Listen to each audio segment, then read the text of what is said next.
So my question is really, how life will be in Earth 20, 30, 50 years from now? Our education, our transport. How do you see it? Well, I think this is one of those things that's quite difficult to predict. When you think of, say, the first controlled powered flight was 1903 with the Wright brothers. And then 66 years later, we put the first people on the moon. I mean, that, if you'd ask people, say in 1900, what are the odds of man landing on the moon, they would have said, that's ridiculous. And if you try to talk to them about the internet, they would not even know what the heck what are you even talking about? Like, this sounds so crazy. But today, with a $100 device, you can video conference with anyone in the world, on the other side of the world. And if you have a Wi-Fi connection, it's basically free. Free to have an instant visual communication with anyone, or even with millions of people. With social media, you can communicate to millions of people simultaneously. And you can Google something and ask any question. It's like an oracle of wisdom that you can ask almost any question and get an instant response. It would have been incredibly difficult to predict these things in the past, even the relatively recent past. So I think the one thing that we can be quite certain of is that any predictions we make today for what the future will be like in 50 years will be wrong. That's for sure.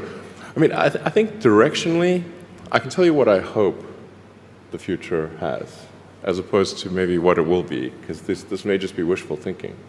I mean, I hope we are out there on Mars and maybe beyond Mars, the moons of Jupiter. I hope we're traveling frequently throughout the solar system, perhaps preparing for missions to nearby star systems. I think all of this is possible within 50 years.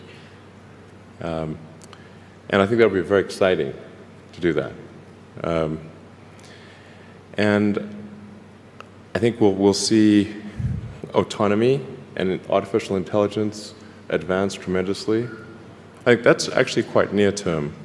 My guess is in probably 10 years, it will be very unusual for cars to be built that are not fully autonomous. 10 years. 10 years from now. Yeah.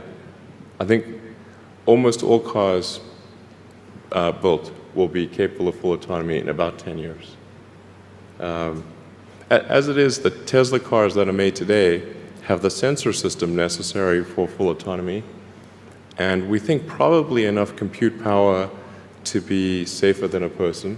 So it's mostly just a question of developing the software and uploading the software. And if it turns out that the compute power, that more compute power is needed, we can easily upgrade the computer. And so that's all Tesla's built since October of last year. And other manufacturers will follow and do the same thing. So getting in a car will be like getting in an elevator. You just tell it where you want to go, and it takes you there with extreme levels of safety. And that'll be normal. It'll just be normal. Like for elevators, there used to be elevator operators. You get in, there'd be a guy moving a lever. Now you just get in, you press the button, and that's taken for granted.